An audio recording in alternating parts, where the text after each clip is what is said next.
Naipirma niyo po ito. Pinirmahan niyo to nung operasyon niyo sa mata. At ang nakalagay dito malinaw pa sa sikat ng araw. Hindi na po sa inyo ang bahay na to. Sa amin na ni Ricardo.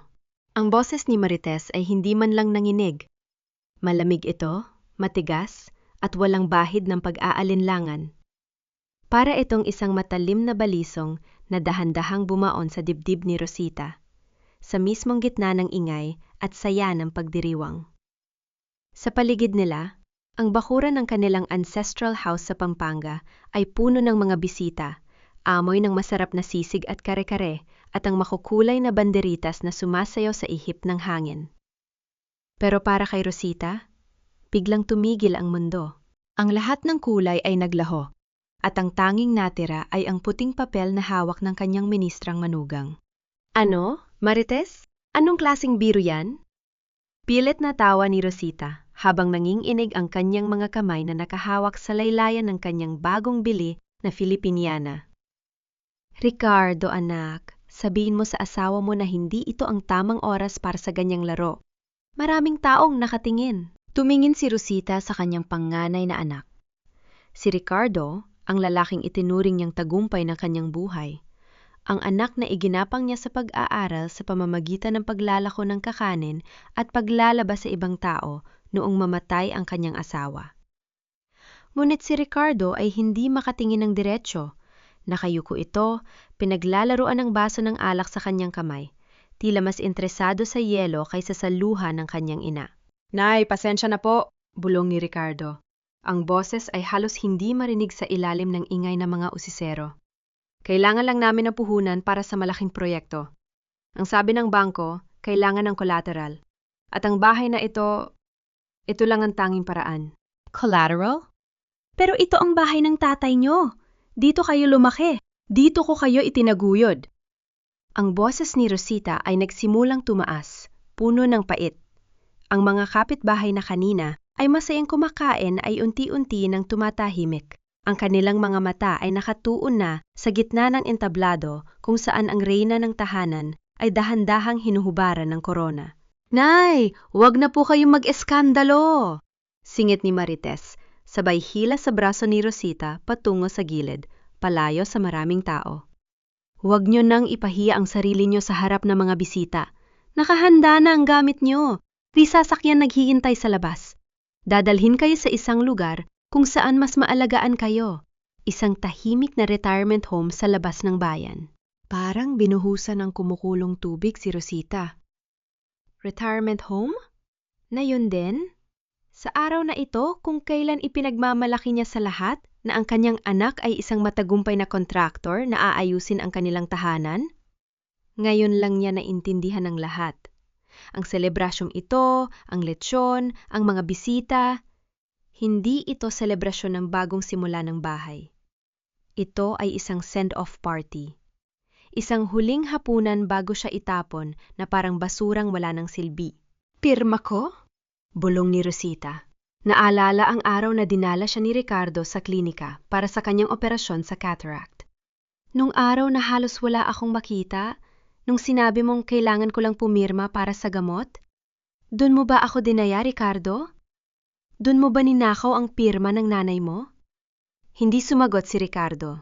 Ang kanyang pananahimik ay ang pinakamasakit na pag-amin. Nay, sige na po, para hindi na tayo magka-eksena. Seryosong sabi ni Marites habang may dalawang lalaking lumapit. Mga security guard na mukhang hindi naman taga roon. Hinawakan nila si Rosita sa magkabilang braso. Hindi marahas pero sapat na para maramdaman niya na wala na siyang kapangyarihan sa sarili niyang bakuran. Bitawan niyo ako! Ricardo, Benji, tulungan niyo ako! Sigaw ni Rosita sa kanyang dalawang anak. Pero ang kanyang bunsong si Benji ay nakatayo lang sa malayo, yakap ang kanyang sariling pamilya, umiiwas din ng tingin. Ang bawat hakbang ni Rosita palabas ng gate ay parang pag-alis ng bawat taon ng kanyang pagsasakripisyo. Ang bawat luhang pumatak sa kanyang pisngi ay tila asin sa sugat ng kanyang danggal. Sa labas ng gate, isang itim na van ang naghihintay. Sa tabi nito ay isang lumang maleta. Ang maletang ginamit niya noong bata pa siya. Punong-puno ng mga lumang duster at alaala. Doon niya na-realize na matagal na nilang pinlano ito. Ang bawat detalye ay kalkulado. Nay! Isang tinig ng bata ang umalingaw-ngaw. Lumingon si Rosita. Sa bintana ng ikalawang palapag ng lumang bahay, nakita niya ang kanyang 17 taong gulang na tiyawgay na si Bea. Ang mga mata nito ay punong-puno ng luha. Ang mga kamay ay nakadikit sa salamin ng bintana na tila gustong basagin ang harang para maabot ang kanyang lola. Pero nakita ni Rosita ang kamay ng isa pang anak na hila-hila si Bea palayo sa bintana bago tuluyang isara ang kurtina. B, huwag kang mag-alala sa akin, sigaw ni Rosita. Pero ang kanyang boses ay nalunod sa ugong ng makina ng van. Itinulak siya papasok sa loob ng sasakyan. Ang lamig ng aircon ay hindi sapat para palamigin ang apoy ng galit at pighati sa kanyang puso. Tumingin siya sa labas ng bintana habang dahan-dahang umaandar ang sasakyan. Nakita niya ang huling sulyap ng kanyang bakuran. Ang bakuran kung saan niya itinanim ang bawat puno, kung saan niya narinig ang unang tawa ng kanyang mga anak, at kung saan ngayon ay nakatayo ang isang dambuhalang bulldozer na handa nang gibain ang lahat ng natira sa kanyang buhay. Ang huling nakita ni Rosita bago lumiko ang sasakyan ay ang kanyang anak na si Ricardo, na sa wakas ay tumingin sa kanya. Pero wala itong pagsisisi, wala itong lungkot. Tanging pagmamadali lang ang nakita niya sa mga mata nito, pagmamadaling burahin ang presensya ng kanyang ina para sa pera. Hindi pa ito tapos, Ricardo? Bulong ni Rosita sa dilim ng sasakyan, habang yakap-yakap ang tanging bagay na nadala niya. Isang maliit na frame ng litrato ng kanyang yumaong asawa. Ang bahay na ninakaw niyo, hinding-hindi niya mapapakinabangan hanggat buhay ang konsensya ng pamilyang ito. Ngunit sa likod ng kanyang galit, may isang tanong na gumugulo sa kanya. Bakit kailangan ngayon? At ano ang totoong dahilan kung bakit tila takot na takot si Marites na makausap niya si Bea? Habang lumalayo ang sasakyan patungo sa hindi alam na destinasyon, naramdaman ni Rosita na ang laban na ito ay hindi lang para sa kanya, kundi para sa batang nakita niyang umiiyak sa bintana. Ang tunog ng malaking bakal na gate na nagsara ay tila isang hatol ng kamatayan na umalingaw-ngaw sa buong paligid. Klang, isang tunog na naghudyat na ang mundong kinalakihan ni Rosita ay pormal nang naglaho sa kanyang likuran. Pagbaba niya ng van, hindi sariwang hangin ng bukid ng Pampanga ang sumalubong sa kanya, kundi ang amoy ng luma, amoy ng gamot, at amoy ng unti-unting pagkabulok ng pag-asa. Ang bahay Pag-asa ay isang lumang gusali na may 2 palapag na papalibutan ng matataas na pader na may mga alambre sa itaas. Kahit ang sikat ng araw ay tila nahihiyang pumasok sa loob ng bakurang ito. Dito na po tayo, Lola Rosita? Sabi ng isang nurse na ang ngiti ay tila practice, ado, at walang buhay. Huwag po kayong mag-alala. Magiging maayos ang pananatili niyo rito. Marami kayong makakasama. Hindi sumagot si Rosita. Mahigpit niyang yakap ang frame ng litrato ng kanyang asawa, ang tanging bagay na nagpapaalala sa kanya na siya ay isang asawa, isang ina, at isang taong may pangalan. Pinanood niya ang itim na van na mabilis na humarurot palayo, bitbit ang huling peraso ng kanyang koneksyon sa kanyang mga anak. Sa loob ng gusali, mas matindi ang lamig. Hindi lamig ng aircon, kundi lamig ng kawalan ng pagmamahal. Dinala siya sa isang maliit na opisina kung saan hiningi ang kanyang maleta. Nay, kailangan po naming i-check ang mga gamit nyo. Bawal po ang mga matatalas na bagay at sariling gamit sa higaan. Sabi ng isang matabang babae na may hawak na clipboard. Bago pa makapagsalita si Rosita, mabilis na binuksan ng babae ang kanyang maleta. Isa-isang inilabas ang kanyang mga lumang duster, ang kanyang paboritong rosaryo at ang kanyang mga gamot. Pero ang pinakamasakit ay nang hablutin nito ang kanyang suot na Filipiniana. Palitan na natin ito, Lola. Masyadong mainit yan. Ito ang gown mo. Sabay abot ng isang manipis na kulay asul na damit na kupas na at may mansapa ng Clorox.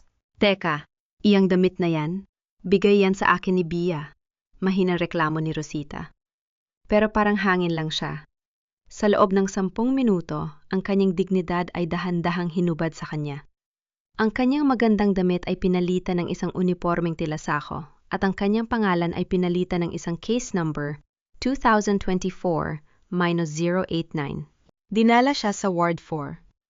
Isang mahabang silid na may 10 kama.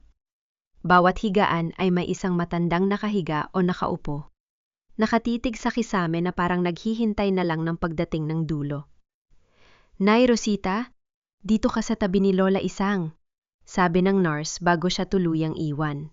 Umupo si Rosita sa gilid ng kama. Ang foam ay matigas at amoy ihi ng pusa. Napayoko siya.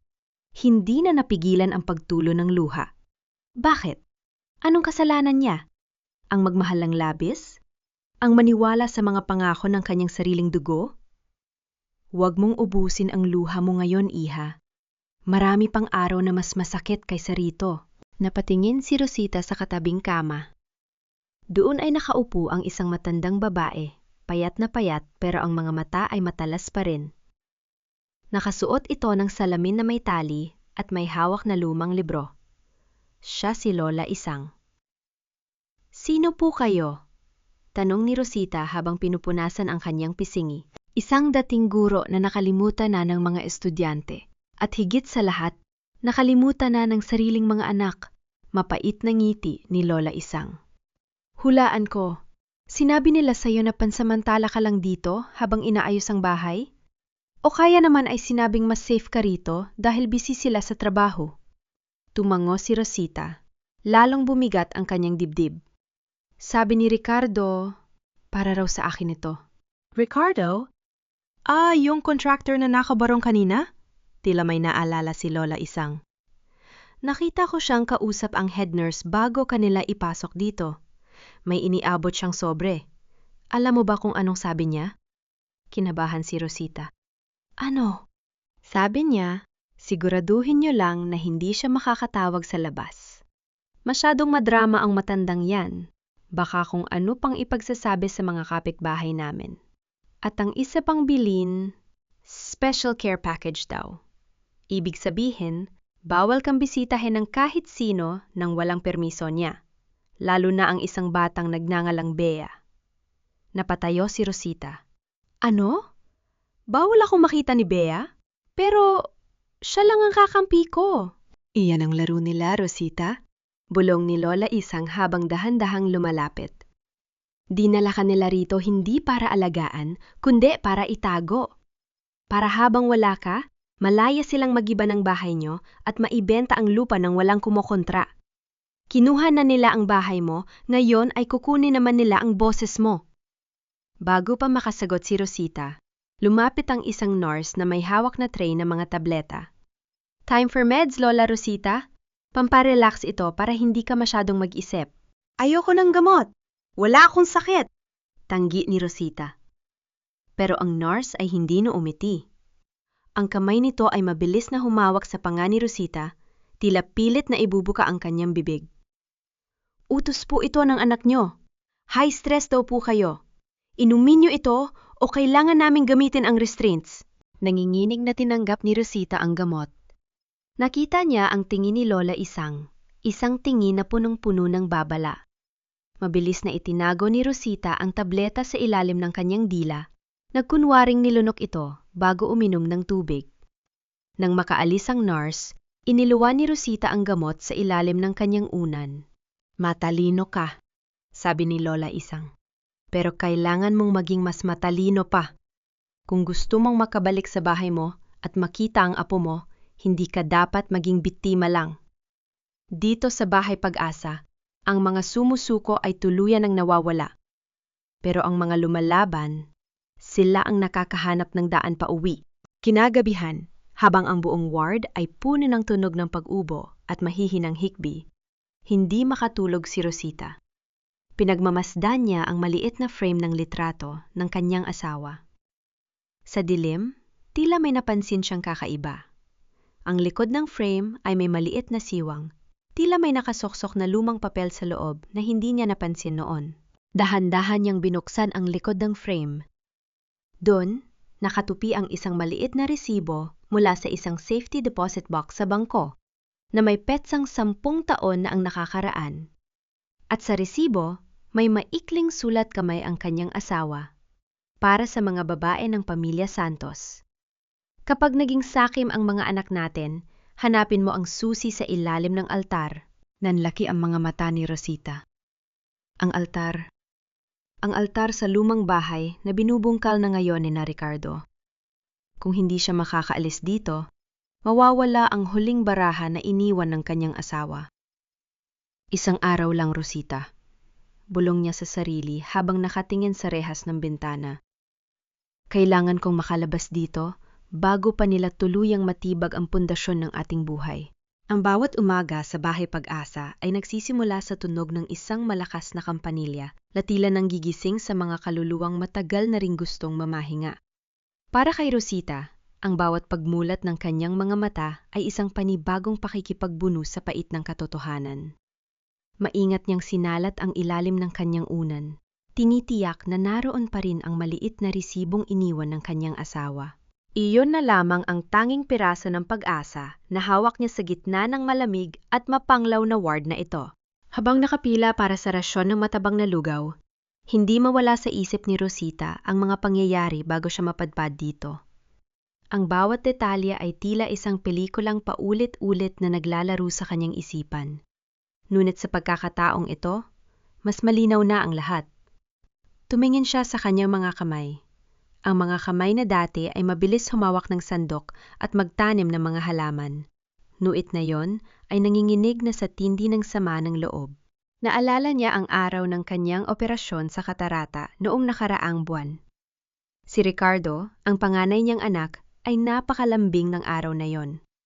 Siya pa mismo ang nag-alalay kay Rosita patungo sa klinika, may dala pang paborito niyang kakanin, at panay ang sabi ng, "Nay, huwag kayong mag-alala. Gagawin ko ang lahat para luminaw uli ang paningin nyo." Sino ang mag-aakala na sa likod ng bawat haplos at matatamis na salita ay may nakatagong patalim? Noong sandaling labo pa ang kanyang paningin dahil sa gamot at takot, inabutan siya ni Ricardo ng isang tumpok na mga papel. "Nay, pirma lang po ito para sa clearance ng doktor at para sa insurance nyo. Kailangan po ito para hindi tayo mahirapan sa bayad," sabi ng kanyang anak. Dahil sa buong tiwala at sa panlalabo ng kanyang mga mata, pumirma si Rosita. Hindi niya alam na sa bawat tulas ng bulpen sa papel, unti-unti na palang binubura ni Ricardo ang karapatan niya sa sarili niyang tahanan. Ang akala niyang lunas para sa kanyang paningin ay siya palang naging dahilan ng kanyang tuluyang pagkabulag sa totoong pagkatao ng kanyang anak. Huwag mong masyadong isipin ang nakaraan, Rosita. Ang katarata sa mata ay kayang operahan. Pero ang katarata sa puso ng mga anak mo, yan ang walang lunas. Bulong ni Lola Isang habang dahan-dahang lumalapit sa kanya sa hapagkainan. Naupo si Rosita sa tabi ng matanda. "Isang, bakit nila ito nagawa? Bakit kailangang dumaan sa panloloko? Kung sinabi lang nila na kailangan nila ng pera, ibibigay ko naman eh. Pero bakit kailangang itapon ako na parang dumi sa kalsada?" Lumingon si Lola Isang sa paligid. Sinisiguradong walang nurse na nakikinig. Dahil ang mga taong sakim, Rosita, ayaw nilang may kahati sa kahit ano. Ayaw nilang may boses na magpapaalala sa kanila ng kanilang mga kasalanan. Sa paningin ni Ricardo at Marites, hindi ka na isang ina. Isa ka na lang hadlang sa proyektong resort na ipinapatayo nila. Alam mo ba na ang resort na iyon ay illegal? Nakarinig ako ng balita na baon sila sa utang, kaya desperado silang makuha ang titulo ng lupa nyo para gawing garantiya sa bangko. Napatigil si Rosita sa pagkain. Resort? Illegal? Kaya pala, ganun na lamang ang pagmamadali nilang gibain ang bahay. Hindi lang ito tungkol sa pag-aayos ng tirahan.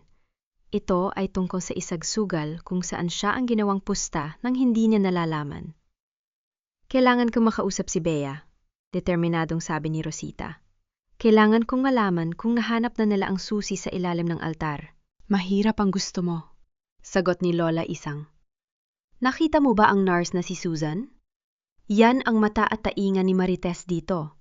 Bawat galaw mo, bawat tawag na susubukan mong gawin, ire-report niya agad sa manugang mo. At maniwala ka sa akin, hindi ka lang nila dinala rito para itago. Napalingon si Rosita nang makarinig ng isang malakas na sigaw mula sa kabilang ward. Nakita niya ang isang matandang lalaki na pilit na pinapipirma sa isang dokumento ng isang lalaking nakabarong, isang abogado na mukhang matagal na ring bumitaw sa katuwiran.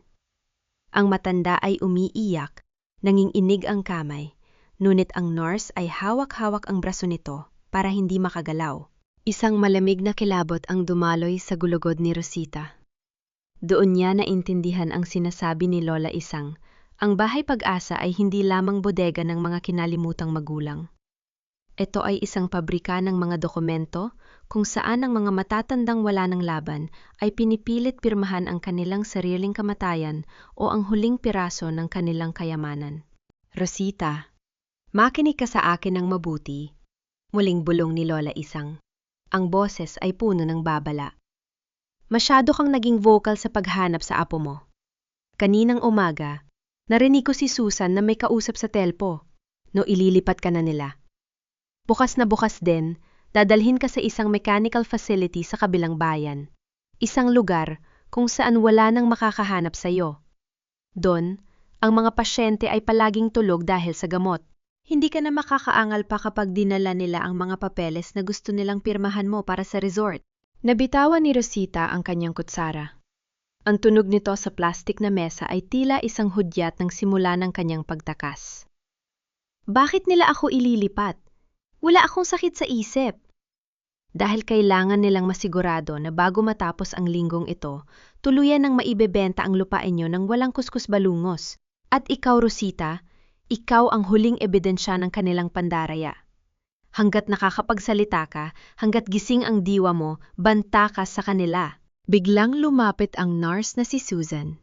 Ang ngiti nito ay kasing lamig ng semento ng ward.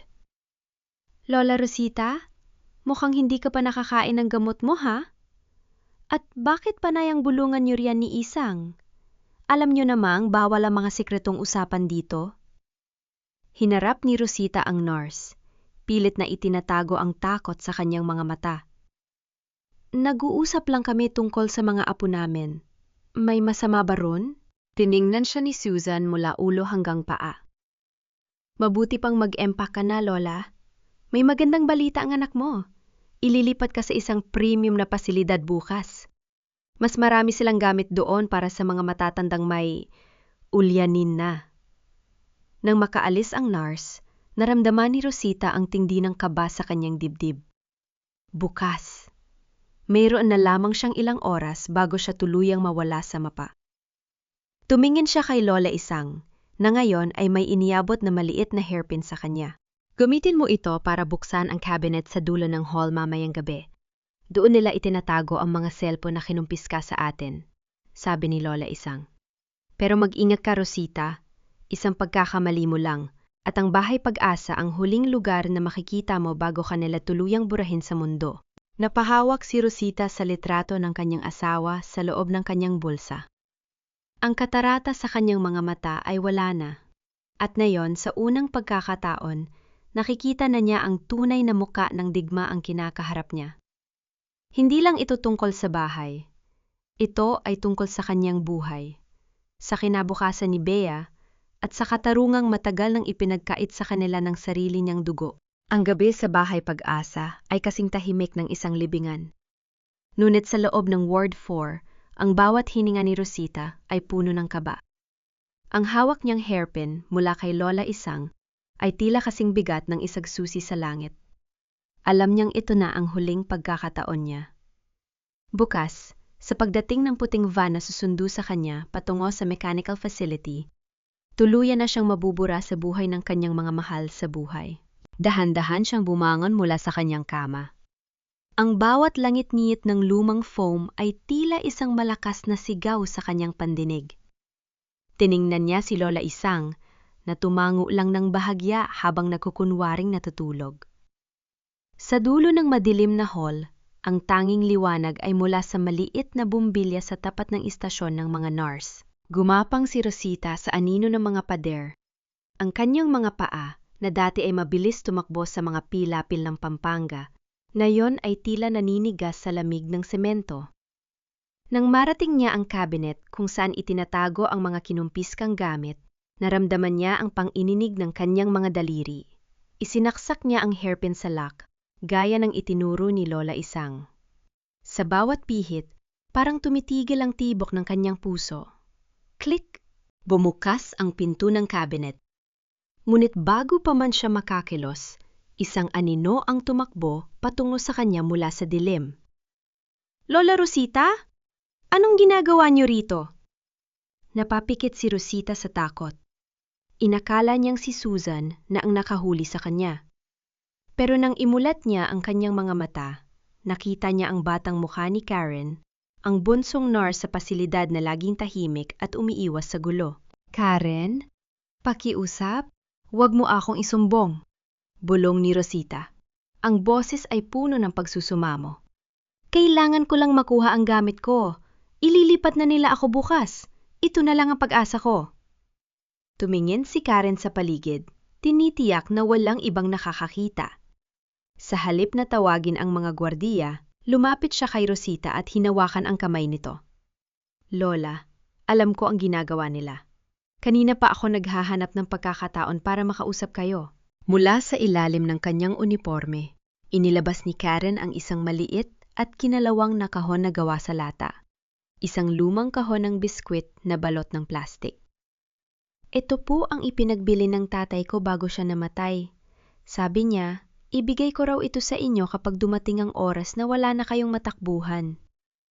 Ang tatay ko po ay si Mang Goyo, ang dating tauhan ng asawa niyo sa bukid. Nanlaki ang mga mata ni Rosita.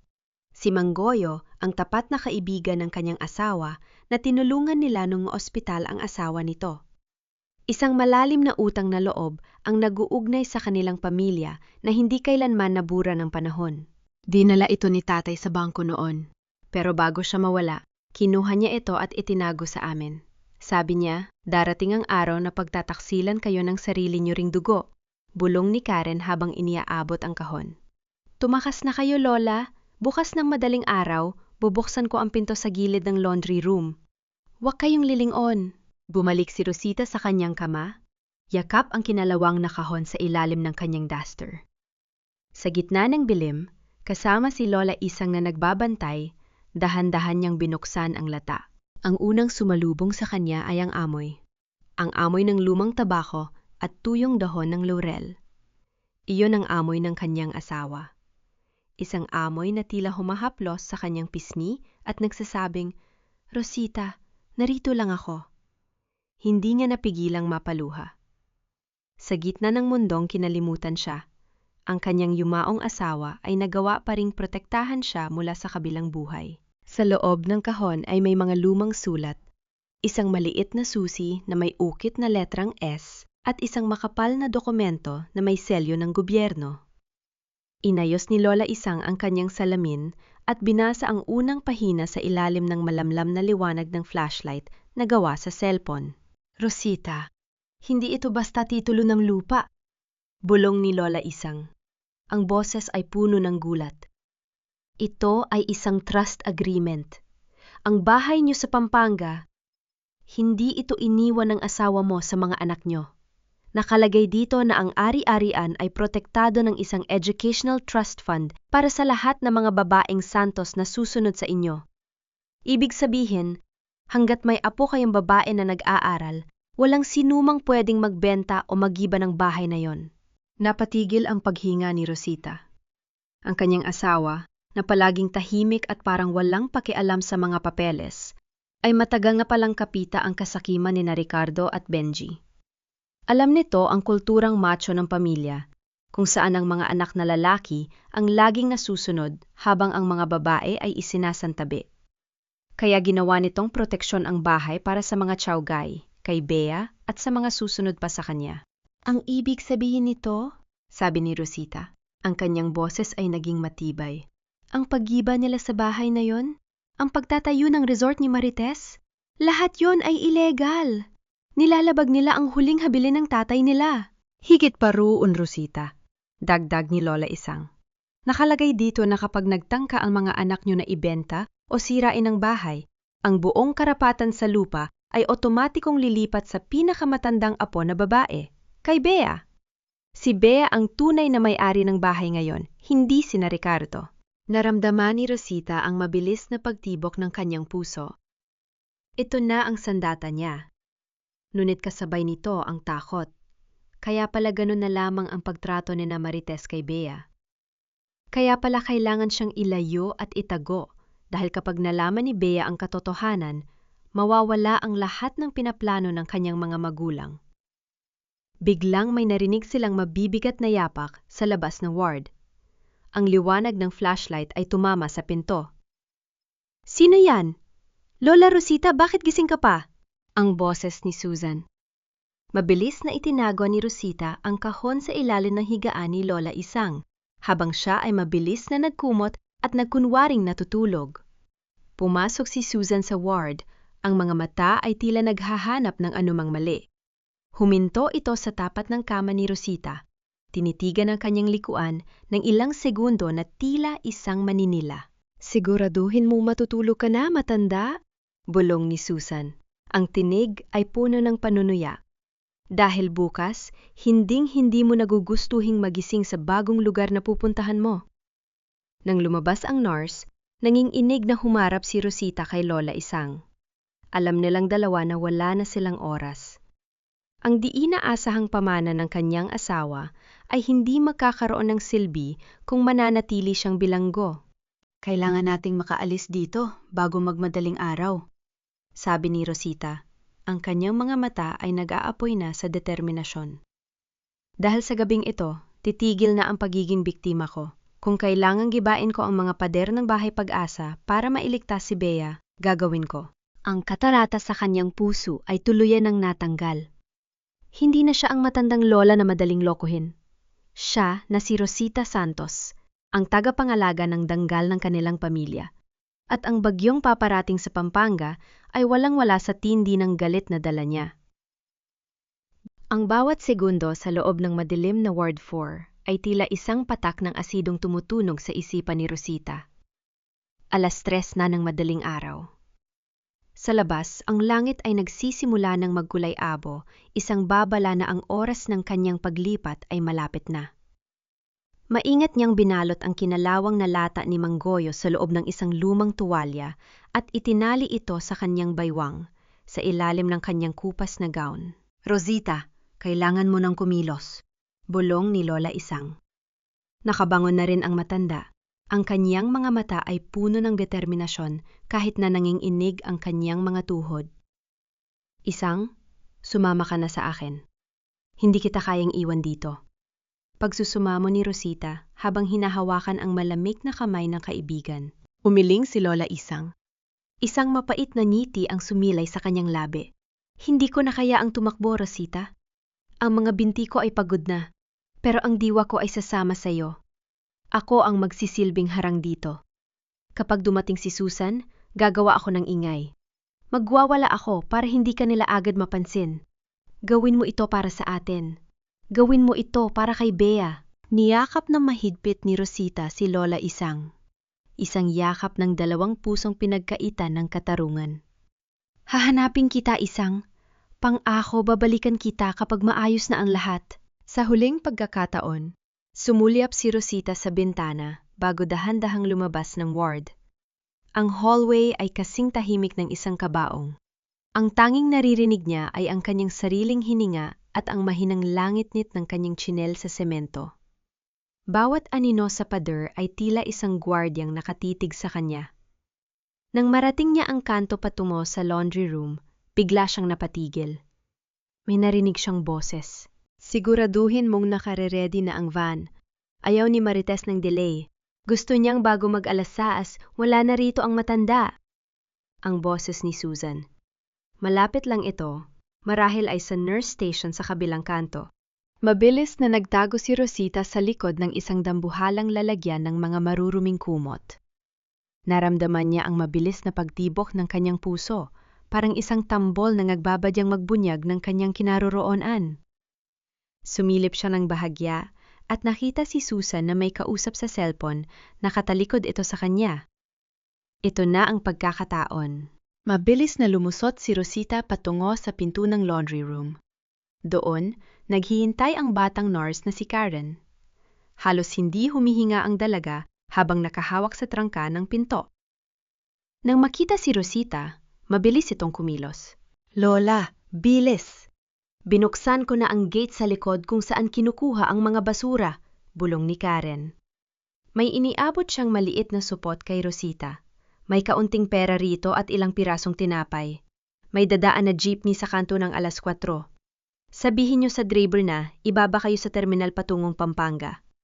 Karen, bakit mo ito ginagawa? Tanong ni Rosita, hindi makapaniwala sa kabutihan ng dalaga.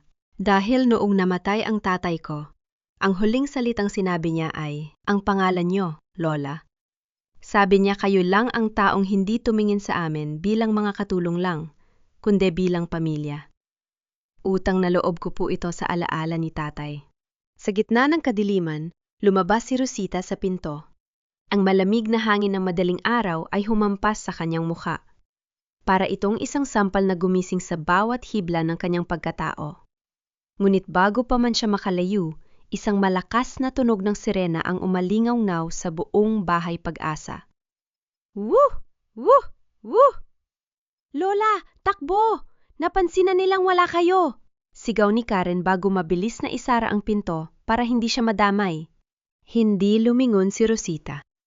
Kahit masakit ang kanyang mga kasukasuan, kahit tila bumibigay na ang kanyang binubulong na lakas, tumakbo siya. Tumakbo siya patungo sa gate ng basura, sa gitna ng mga mababaho at naglalakihang sako. Narinig niya ang mga sigaw sa loob ng gusali. Narinig niya ang malakas na boses ni Susan na nag-uutos sa mga gwardiya. Nang makalabas siya sa gate, sumalubong sa kanya ang madilim na kalsada. Walang tao, walang sasakyan. Tanging ang tunog ng mga kuliglig at ang sarili niyang hingal ang kasama niya. Habang nagtatago sa likod ng isang malaking puno ng mangga, dahan-dahang inilabas ni Rosita ang dokumento mula sa lata ni Mang Goyo. Sa ilalim ng malamlam na liwanag ng isang post sa kalsada, binasa niya ang huling bahagi ng trust agreement na hindi niya natapos kanina. Ang kanyang mga mata ay nanlaki. Hindi lang pala ang bahay ang nakataya rito. Nakalagay sa dokumento, kapag namatay ang kasalukuyang tagapangalaga na si Rosita Santos at ang apo na si Bea Santos ay hindi pa nasa tamang edad, ang pamamahala ng lahat ng ari-arian ay lilipat sa isang itinalagang administrador na hindi dapat kasapi ng pamilya Santos. Naintindihan na ni Rosita. Kaya pala gusto siyang ilipat ni na Ricardo. Kaya pala gusto nilang mabulok siya sa isang pasilidad kung saan siya ay palaging tulog. Dahil kapag namatay siya roon sa ilalim ng kanilang pangangalaga at sa tulong ng isang peking pirma ni Bea, ang lahat ng ari-arian ay mapupunta sa administrador na pinili nila. Malamang ay ang kasabwat nilang developer ng resort. Hindi lang nila ninanakaw ang bahay. Ninanakaw nila ang kinabukasan ng lahat ng mga kababaihan sa kanilang lahi.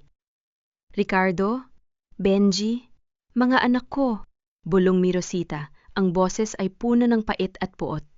Ang bawat sakripisyo ko, ang bawat pagod ko, ginawa niyo lang puhunan sa inyong kasamaan. Pero hindi niyo kilala ang nanay niyo. Hindi niyo kilala ang babaeng pinatibay ng hirap. Mula sa malayo, nakita niya ang ilaw ng isang paparating na jeepney. Mabilis siyang tumayo at kumaway. Habang sumasakay siya, lumingon siya sa huling pagkakataon sa bahay Pag-asa. Ang gusaling iyon ay simbolo ng kanyang pagbagsak. Ngunit ang kalsadang tinatahak niya ngayon ay ang simula ng kanyang pagbabalik. Bea, hintayin mo si Lola, panata niya sa sarili habang humahawak ng mahigpit sa kinalawang na lata. Paparating na ang bagyong hindi nila inaasahan.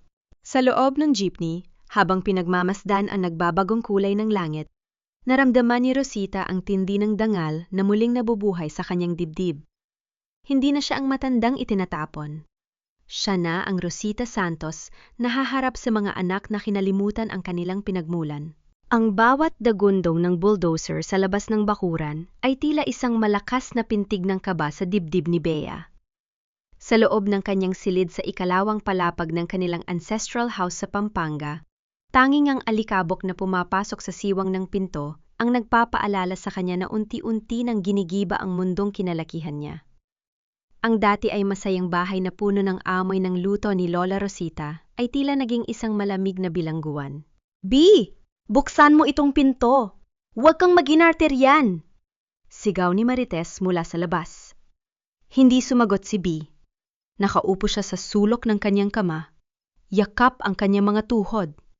Ang kanyang mga mata ay mugto na sa kaiyak. Sa kanyang tabi ay ang kanyang school uniform na maayos na nakatiklop, isang uniformeng hindi na niya alam kung kailan muling maisusuot. Kaninang umaga lang, pormal lang sinabi ng kanyang ina na hihinto na siya sa pag-aaral para tumulong sa negosyo ng pamilya. Narinig ni Bea ang pag-ikot ng susi sa labas. Bumukas ang pinto at pumasok si Marites. Bit-bit ang isang tray ng pagkain at isang tumpok ng mga papeles. Ang kanyang ina ay mukhang pagod. Ang mga mata ay puno ng pagkairita at desperasyon. "Kumain ka na. Huwag mong hintayin na ako pa ang magsubo sa'yo," sabi ni Marites habang inilalapag ang tray sa lamesa. "At pagkatapos mong kumain, pirmahan mo ito." Isang simpleng waiver lang ito na nagsasabing pumapayag ka na ilipat ang lahat ng pangalan ng insurance at fundings mo sa ilalim ng pangalan ng papa mo para maipambayad natin sa utang sa resort. Tumingin si Bea sa mga papeles at pagkatapos ay sa kanyang ina. "Bakit, ma? Bakit kailangan pati ang kinabukasan ko ay kunin niyo? At nasaan si Lola? Bakit hanggang ngayon ay ayaw niyo akong payagang makausap siya?" Lumapit si Marites. Ang kanyang tinig ay naging kasing talim ng labaha. "Ang lola mo ay nasa ligtas na lugar. Doon siya kung saan hindi na siya makakagulo. At huwag mo akong tatanungin tungkol sa kinabukasan mo, Bea. Ang kinabukasan nating lahat ay nakasalalay sa resort na ito. Kapag hindi natin naitayo yan, lahat tayo ay pupulutin sa kangkungan dahil sa utang ng papa mo." "Pero sabi ni Lola, ang bahay na ito..." "Wala na lola mo," bulyaw ni Marites. "Wala na siyang kapangyarihan dito. Kaya pirmahan mo ito, o hinding-hindi ka na makakalabas ng kwartong ito." Padabog na lumabas si Marites at muling nilock ang pinto. Naiwan si B na nanginginig sa galit at takot. Tumayo siya at lumapit sa bintana. Mula roon, nakita niya ang kanyang Papa Ricardo na kausap ang mga trabahador. Ang kanyang ama, na dati ay napakalambing, ngayon ay tila isang estranyo na puro pera at kontrata na lang ang iniisip. Biglang tumunog ang telepono sa baba. Dahil sa siwang ng sahig na gawa sa lumang nara, narinig ni Bea ang usapan ni Marites at Ricardo. "Ano? Nawawala siya?" Ang boses ni Marites ay puno ng gulat at galit. "Paano siyang makakatakas sa bahay Pag-asa?" Napatakip ng bibig si Bea. "Si Lola? Nakatakas?" "Makinig ka, Ricardo!" Patuloy ni Marites. Ang boses ay bumaba ngunit mas naging nakakatakot.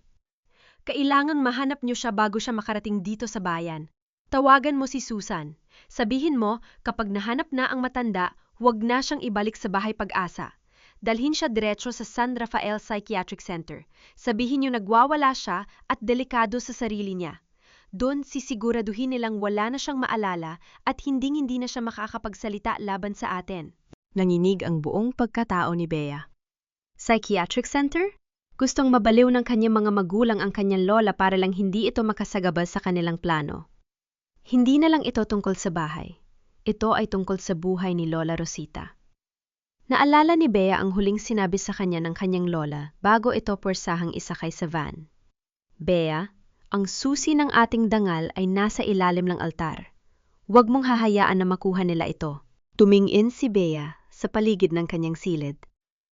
Sa ilalim ng kanyang kama, may isang maliit na butas sa pader na patungo sa attic. Isang butas na siya lang ang nakakaalam dahil doon siya nagtatago noong bata pa siya. Alam niyang kailangan niyang kumilos. Hindi siya pwedeng manatili sa piitang ginto na ito habang ang kanyang lola ay hinahabol na parang hayop sa labas.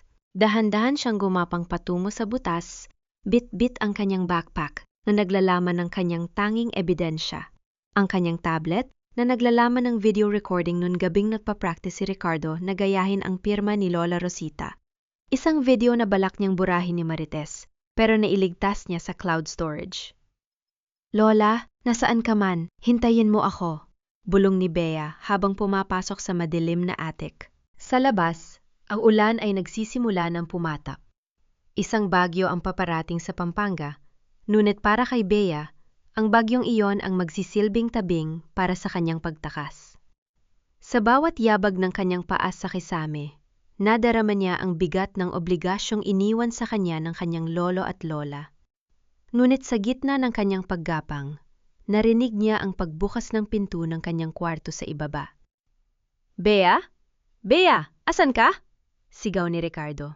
Napatigil ang paghinga ni Bea. Alam na nilang wala siya sa kama. Ang takbuhan ay nagsimula na, at ang bawat sulok ng lumang bahay ay tila naging isang labirinto ng panganib. Ang ulan sa San Fernando, Pampanga, ay hindi lamang tubig na bumabagsak mula sa langit. Para kay Rosita, bawat patak nito ay tila luha ng paghatol. Nakatayo siya sa isang madilim na sulok ng terminal ng bus. Suot ang isang lumang kapote na ibinigay sa kanya ng isang pasahero. Mahigpit niyang yakap ang kinalawang na lata ni Mang Goyo sa loob ng kanyang basang damit. Ang lamig ay nanunuot sa kanyang mga buto, ngunit ang apoy ng determinasyon sa kanyang dibdib ay mas matindi pa sa anumang lagnat. "Kailangan kong marinig ang boses ni Bea," bulong ni Rosita sa kanyang sarili. Lumapit siya sa isang pampublikong telepono sa gilid ng terminal. Nanginginig ang kanyang mga daliri habang inuhulog ang huling barya na ibinigay sa kanya ni Karen. Diniyal niya ang numero ng kanilang bahay, ang numerong kabisado niya mula pa noong bata pa ang kanyang mga anak. Ring, ring, ring. "Hello?" Boses ni Ricardo. Ang boses ng kanyang panganay. Ang boses na dati ay nagpapangiti sa kanya tuwing uwi ito mula sa eskwela, pero ngayon ay nagdudulot ng matinding kirot sa kanyang puso. "Ricardo, si nanay ito," mahinang sabi ni Rosita. Natahimik ang kabilang linya. Ang tanging naririnig ni Rosita ay ang ugong ng ulan at ang mabigat na paghinga ng kanyang anak. "Nay, bakit kayo tumatawag? Nasaan kayo?" tanong ni Ricardo. Ang boses ay hindi puno ng pag-aalala, kundi ng takot at pagkairita. "Nay, wag na po kayong gumawa ng eksena. Alam niyo namang delikado kayo sa labas. Maraming masasamang tao." "Ang masasamang tao ba ay ang mga taong nagnakaw ng bahay ko, Ricardo?" sagot ni Rosita. Ang boses ay naging matatag. "Bakit mo ako ipapakulong sa isang psychiatric center? Baliw ba ako sa paningin mo dahil lang nalaman ko ang katotohanan?" "Nay, pagod na kami!" biglang bulyaw ni Ricardo. "Pagod na kaming intindihin ang mga drama nyo. Matanda na kayo. Dapat ay nagpapahinga na lang kayo at hinahayaan kaming magdesisyon para sa pamilya. Ang bahay na yan, isang tumpok lang yan ng lumang kahoy at anay. Pero ang resort, yan ang magdibigay sa amin ng buhay. Nay, pakiusap, kung mahal nyo kami, magpaubaya na lang kayo. Mas mabuti pang mawala na lang kayo kaysa maging pabigat pa sa amin." Mas mabuti pang mawala na lang kayo. Ang mga salitang iyon ay tila isang huling hininga para kay Rosita. Ang bawat sakripisyo, bawat puyat at bawat patak ng pawis niya para kay Ricardo ay tinumbasan ng hiling na sana ay maglaho na lang siya. "Nasaan si Bea, Ricardo? Nasaan ang apo ko?" "Wala si Bea rito. At hinding-hindi mo na siya makikita hanggat hindi ka sumusuko," singit ni Marites sa kabilang linya, halatang inagaw ang telepono. "Makinig ka, matanda. Alam namin na may kinuha kang kung ano sa bahay Pag-asa. Ibigay mo sa amin yan at baka payagan ka pa naming mabuhay ng tahimik sa San Rafael. Pero kapag nagmatigas ka, sisiguraduhin naming mabulok ka sa selda ng walang nakakaalam." Klang! Ibinalasubas ni Marites ang telepono. Naiwang nakatitig si Rosita sa kawalan, habang hawak ang nakalaylay na receiver. Ang pait ay tila lason sa kanyang lalamunan, pero sa kabila ng sakit, may isang bagay na naintindihan si Rosita. Si Bea ay wala na sa kanilang poder o tumakas na. Dahil kung hawak nila ang bata, gagamitin nila itong pain laban sa kanya. Biglang may pumaradang puting van sa tapat ng terminal. Nanlaki ang mga mata ni Rosita nang makita ang logo sa gilid. Bahay Pag-asa. Bumaba si Susan, ang nurse na may dalang flashlight at isang hiringgilya sa kamay, kasama ang dalawang malalaking lalaking nakauniporme ng gwardiya. Ang kanilang mga mata ay tila mga maninila na naghahanap ng biktima sa gitna ng karamihan. "Hanapin niyo siya! Hindi pwedeng makalayo ang matandang yan!" sigaw ni Susan. Ang kanyang muka ay punong-puno ng galit dahil sa pagkapahiya sa kanyang boss. Mabilis na yumuko si Rosita at nagtago sa likod ng isang tumpok na mga sako ng bigas. Ang kanyang puso ay tumitibok ng mabilis, parang isang ibong nakulong sa kamay. Naramdaman niya ang init ng kinalawang na lata sa kanyang baywang. Hindi niya ito pwedeng hayaang makuha nila. Sa gitna ng kanyang pagtatago, isang luma at kalawanging jeepney ang dumaan sa harap niya, papunta sa direksyon ng kanilang baryo sa liblib na bahagi ng Pampanga. Ito na ang tanging pagkakataon niya. "Nay, tara na po! Sakay na!" sigaw ng driver na mukhang nagmamadali ring umiwas sa baha. Sa isang iglap, tumalon si Rosita patungo sa jeepney, kahit na muntik na siyang madulas sa putikan. Nang makasabit siya sa likod, nakita niya si Susan na nakatitig sa direksyon ng jeepney. Tila may napansin itong kakaiba. "Hoy! Ihinto mo yung jeep!" sigaw ni Susan habang tinuturo ang sasakyang kinalululanan ni Rosita. Pinaandar ng driver ang sasakyan ng mabilis. Hindi pinansin ang sigaw ng nurse. Habang lumalayo ang jeepney, nakita ni Rosita ang puting van na nagsimulang humabol. Ang takbuhan ay hindi na lang sa isipan. Ito ay naging isang madugong rera sa gitna ng baha at dilim ng Pampanga. Rosita looked at the tin box, the huling habilin. Everything depended on this. "B, hintayin mo si Lola," bulong ni Rosita, habang humahawak ng mahigpit sa bakal ng jeepney. "Hindi nila tayo matatalo dahil ang danggal ng pamilyang ito ay hindi nabibili ng kanilang resort." Ngunit sa kanyang paglingon sa likod, nakita niya ang isa pang sasakyan na sumasabay sa van ni Susan. Isang itim na pickup truck. Ang truck ni Ricardo. Ang kanyang sariling anak ay kasama na sa paghahaluog sa kanya, tila isang mangangaso na humahabol sa sariling ina. On cliffhanger. Rosita is trapped in a moving jeepney, with both the nursing home guards and her own son closing in, while the storm continues to worsen. Ang gabi ay tila isang dambuhalang hayop na nagangalit, at ang ulan sa Pampanga ay naging isang pader ng tubig na humahampas sa bawat bubong at bintana. Sa gitna ng dilim, sa liter ng mudnang mabahong gate ng basura sa Bahay Pag-asa, isang anino ang mabilis na kumikilos. Si Rosita ito. Sa kabila ng pag-abol ni Ricardo at Susan sa kanya sa terminal, nagawa niyang makabalik sa pasilidad sa tulong ng isang matapang na driver ng jeepney. May isang bagay siyang nakalimutan. Isang bagay na mas mahalaga pa sa kanyang sariling buhay. Naiwan niya ang maliit na susing may ukit na S kay Lola. Isang long nagmamadali siyang tumakas.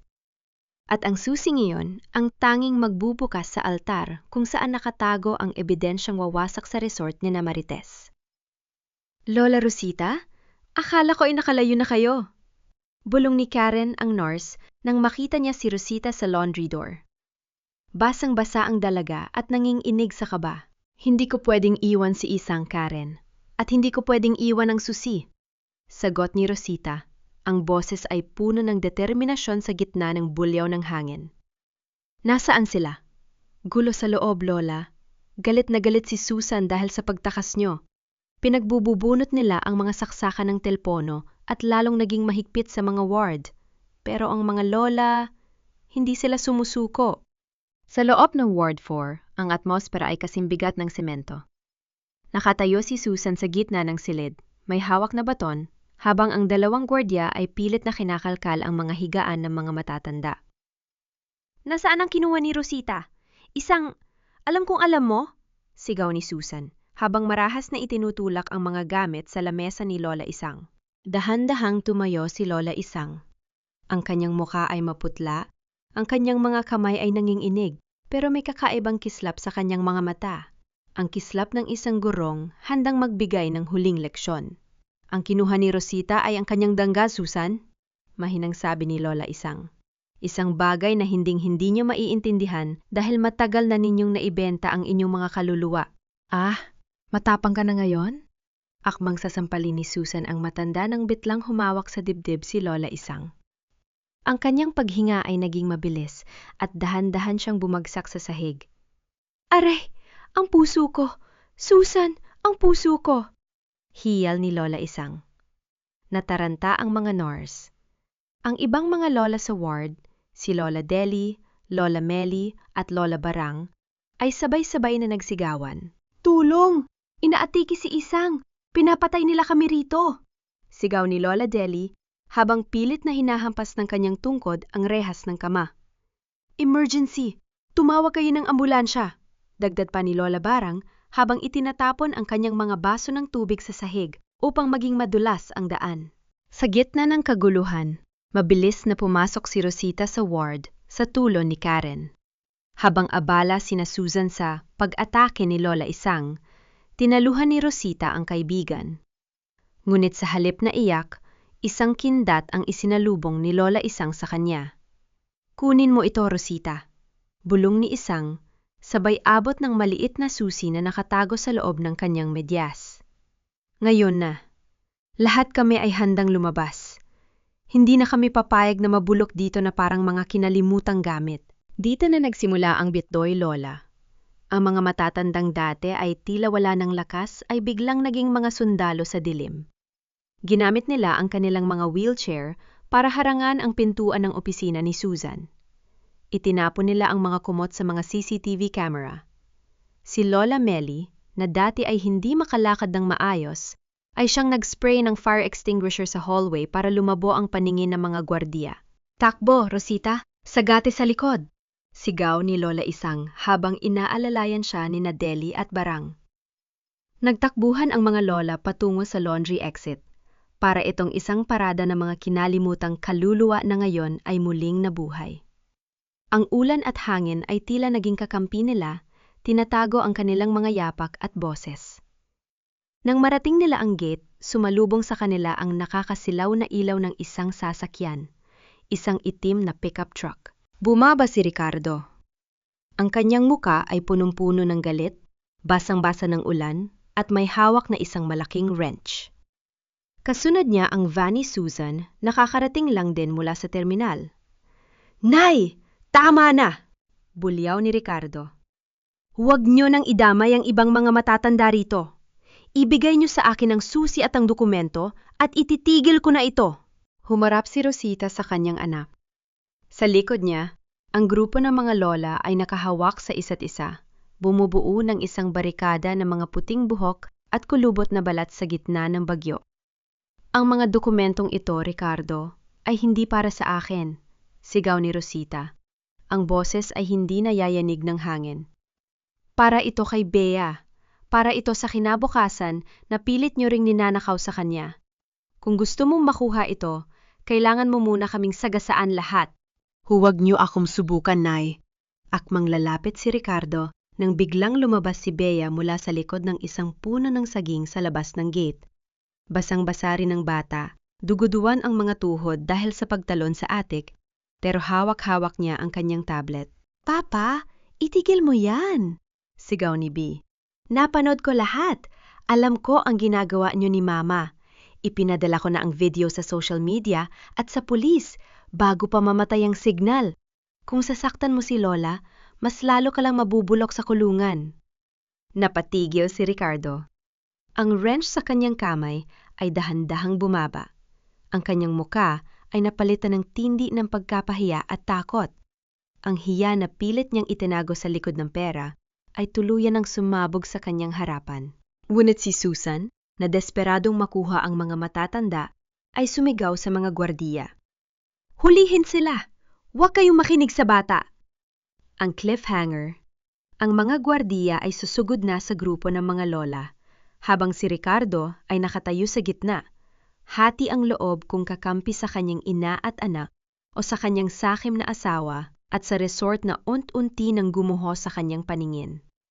Ang bagyo ay nasa peak na at ang bawat desisyon sa susunod na segundo ay magtatakda ng buhay o kamatayan.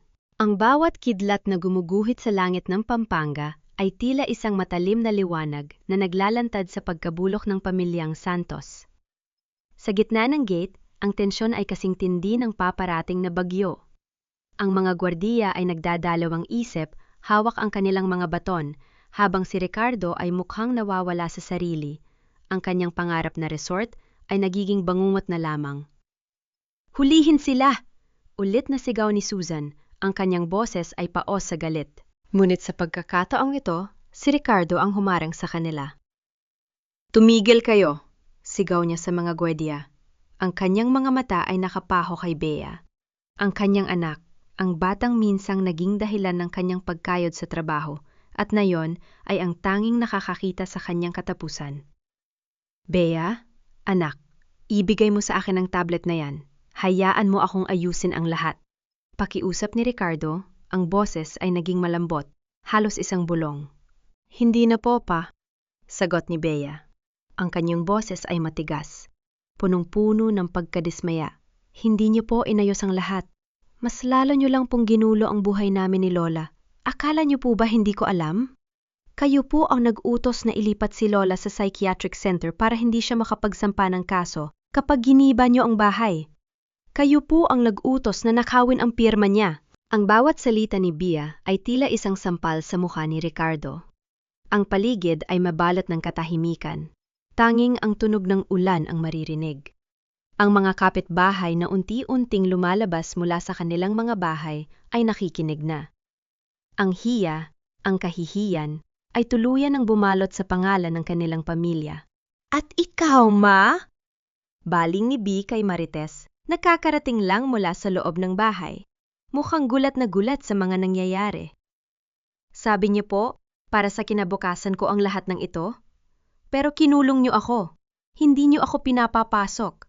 At pati si Lola na nagpalaki sa atin, gusto niyo pang gawing baliw. Si Marites, na laging matapang at maingay, ay hindi makapagsalita.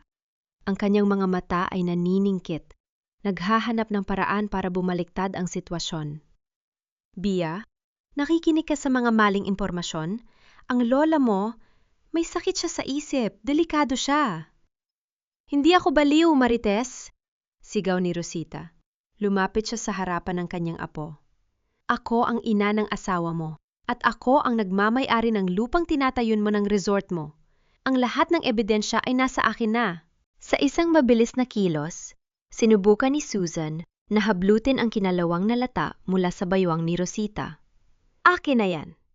Ngunit si Lola Isang, sa kabila ng kanyang edad, ay mabilis na humarang at hinampas ang kanyang tungkod sa binti ni Susan, dahilan upang mapadaing ang nurse.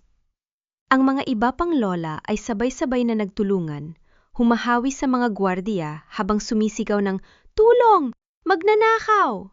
Ang gulo ay naging madali nang makita ng mga barangay tanod na kasaluki yung nagpapatrole sa paligid. Nang makita nila ang mga gwardya ng Bahay Pag-asa na nananakit ng mga matatanda, mabilis silang rumespond. Anong nangyayari rito?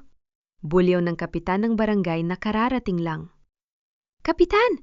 Buti dumating kayo! Hiyaw ni Rosita.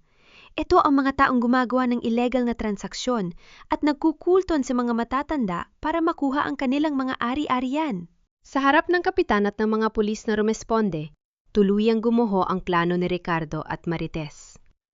Ang video ni Bea sa tablet na nailipat na sa social media ay nagsimula na mag-viral. Ang mga komento ng mga tao ay bumuhos, pagkadismaya, puot at paggamuhi sa mag-asawang sinakripisyo ang ina para sa pera. Ricardo, Marites, kayo ang magpapaliwanag nito sa presinto, sabi ng pulis habang nilalapitan sila. Si Marites, sa kanyang huling pagtatangkang iligtas ang sarili, ay itinuro si Ricardo. Siya ang nag-utos niyang lahat. Ako ay sumunod lang dahil sa takot sa asawa ko. Marites, ano bang sinasabi mo? Gulat na sigaw ni Ricardo. Ang kanyang muka ay puno ng pagkagulat sa pagtalikod ng kanyang asawa. Ang pamilyang Santos ay tuluyan ng watak-watak. Sa gitna ng kaguluhan, si Rosita ay hindi tumingin sa kanyang mga anak na kinakaladkad ng mga pulis. Sa halip, hinaplos niya ang buhok ni Bea. Tapos na anak, hindi mo na kailangang matakot, bulong ni Rosita. Ngunit ang huling twist ay hindi pa natatapos. Nang kunin ng pulis ang tablet ni Bea para gawing ebidensya, Isang notification ang lumitaw sa screen. Isang mensahe mula sa isang hindi kilalang numero. Nakuha ko na ang resort documents. Ang totoong may-ari ng resort ay hindi si Ricardo. Siya ay dami lang. Ang tunay na may-ari ay ang taong matagal na ninyong inaakala na patay na. Nanlaki ang mga mata ni Rosita. Hindi lang pala si Ricardo ang biktima o ang salarin. May isa pang tao na nagmamanipula sa likod ng lahat. Isang taong may malalim na galit sa mga santos. Ang pangalang nakasulat sa mensahe ay Elias, ang kapatid ng kanyang yumaong asawa na matagal na nilang inakalang namatay sa ibang bansa. Si Elias, ang taong kinatatakutan ng kanyang asawa noon, ay buhay at siya ang tunay na mastermind ng resort. Ang laban ay hindi pa tapos. Ang mga anak ni Rosita ay biktima rin ng isang mas malaking laro. Ang gulo sa bakuran ng mga santos ay unti-unting napalitan ng isang mapanglaw na katahimikan. Ang mga asul na ilaw ng mga sasakyan ng pulis ay kumukutitap sa ilalim ng buhos ng ulan, na tila nagbibigay ng mas madilim na kulay sa mukha ng mga taong naiwan. Si Ricardo at Marites ay nakaupo na sa loob ng police mobile. Ang kanilang mga mukha ay tila mga maskarang gumuhona. Ngunit para kay Rosita, walang pakiramdam ng tagumpay. Ang mensahe sa tablet ni Bea ay nananatiling nakaukit sa kanyang isipan. Elias. Ang pangalang yon ay parang isang multo na bumangon mula sa hukay upang kuhanin ang lahat ng natitira sa kanilang pamilya. Sino si Elias, Lola? Tanong ni Bea habang nakayakap sa kanyang lola. Ang bata ay nanginginig pa rin, hindi dahil sa lamig, kundi dahil sa dami ng pangyayaring hindi niya maintindihan. Huminga ng malalim si Rosita. Si Elias ang kapatid ng lolo mo. Matagal na panahon na ang nakalilipas. Nagkaroon sila ng hidwaan dahil sa lupang ito. Inakala namin na namatay siya sa isang aksidente sa ibang bansa matapos niya mawala ang lahat ng kanyang ari-arian. Pero kung siya ang tunay na nasa likod ng resort na ito, ibig sabihin hindi lang pera ang habol niya.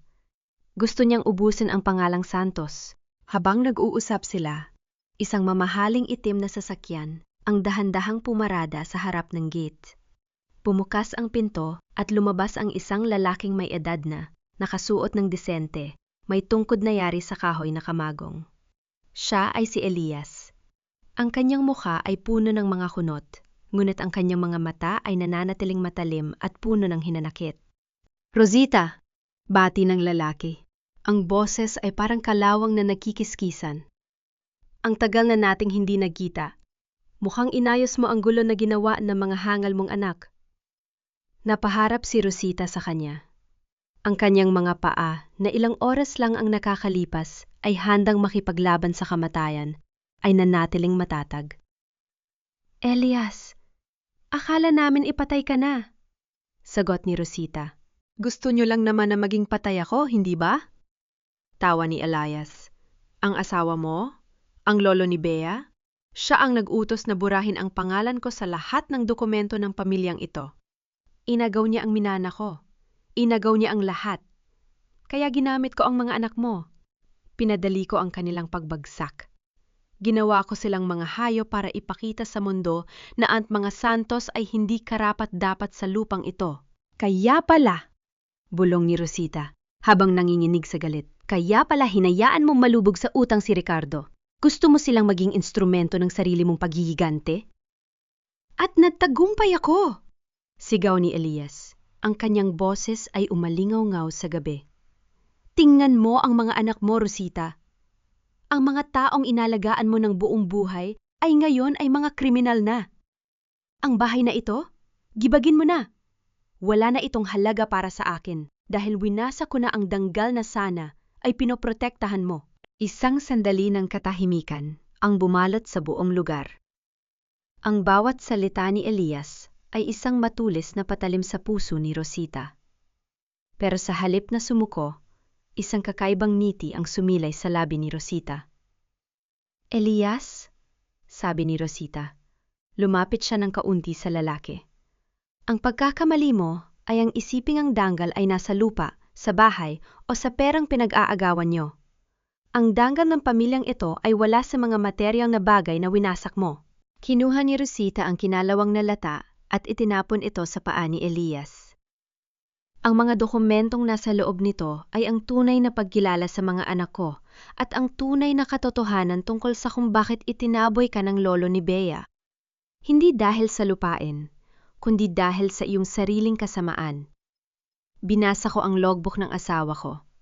Alam niya ang lahat ng gagawin mo. At dahil doon, naghanda siya. Biglang lumapit ang pulis na siyang humahawak sa kaso. Sir Elias, may warrant po kami para sa inyo. Fraud, illegal land conversion, at conspiracy sa pagtatangkang pagpatay. Nanlaki ang mga mata ni Elias. Warrant? Paano? Ang asawa ko, sabi ni Rosita. Ang kanyang boses ay tila isang kulog sa gitna ng bagyo. Alam niyang babalik ka.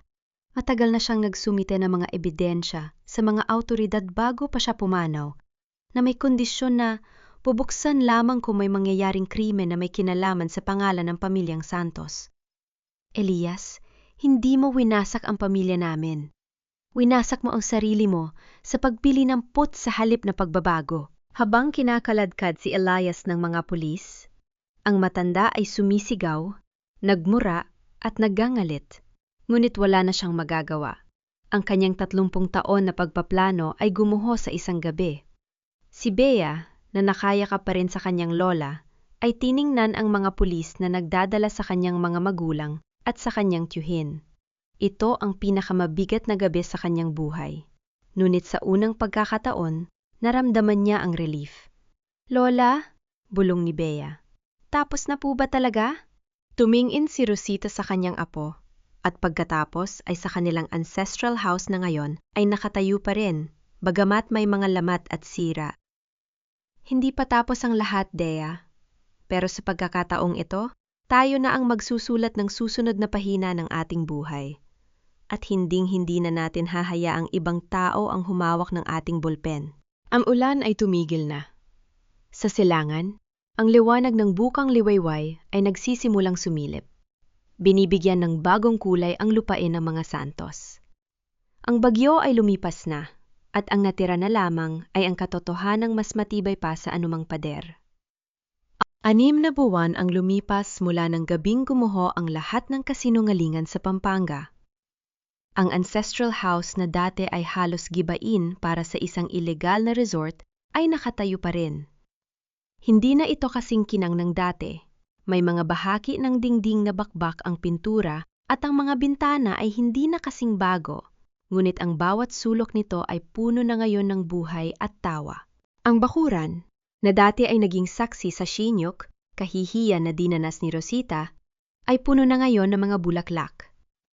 Ang mga rosas, santan at gumamela ay tila nagsasabing ang bawat sugat ay may kaakibat na paghilom. Sa veranda, nakaupo si Rosita habang nagbabasa ng libro. Katabi niya si Bea, na abala sa kanyang pag-aaral. Ang bata ay hindi na ang Bea na nakita niyang umiiyak sa bintana noon. Ngayon, ang kanyang mga mata ay nagniningning sa pag-asa. Suot ang kanyang school uniform, handang harapin ang kinabukasan. Lola, tapos na po ang assignment ko sa math, masayang sabi ni Bea habang ipinapakita ang kanyang notebook. Ang galing ng apo ko, niiti ni Rosita. Ang kanyang mga mata ay bahagyang kumikislap.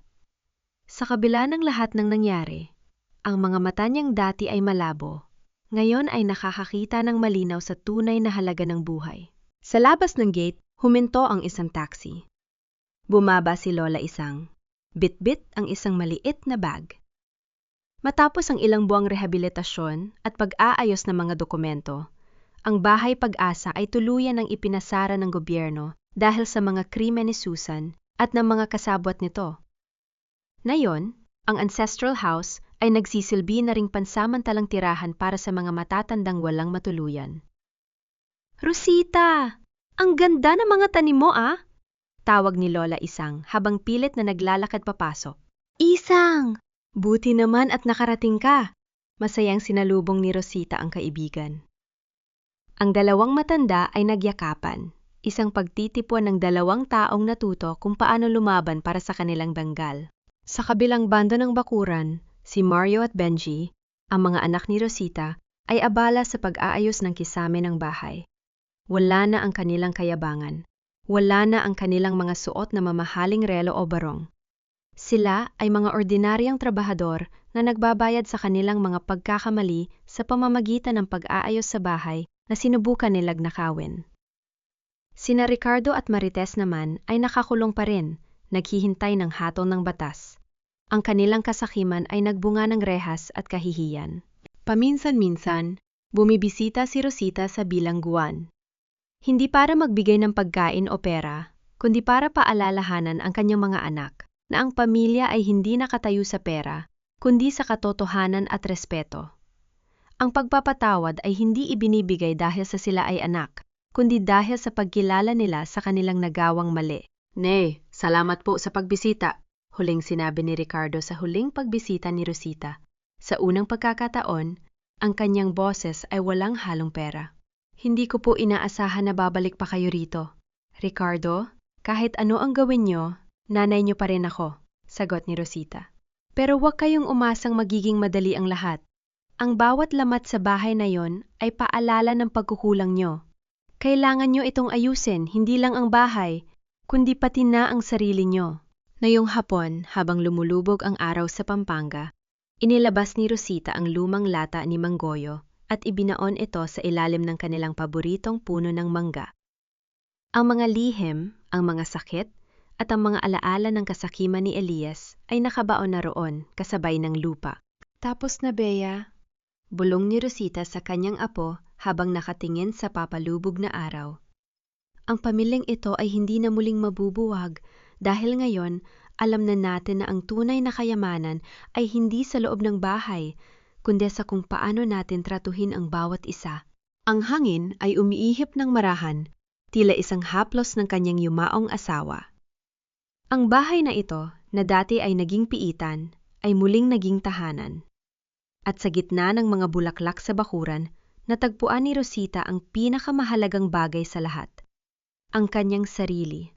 Isang babaeng hindi na kailanman magpapaalipin sa kahit sino dahil sa wakas, siya na ang kapitan ng kanyang sariling kinabukasan. Sa huling sulyap sa camera, nakita natin si Rosita na nakangiti. Hinid na bilang isang biktima, kundi bilang isang matatag na lola na handang gabayan ang susunod na henerasyon ng mga babaeng santos. Ang bagyo ay lumipas na at ang bahagari ay sumisilip na sa abot-tanaw.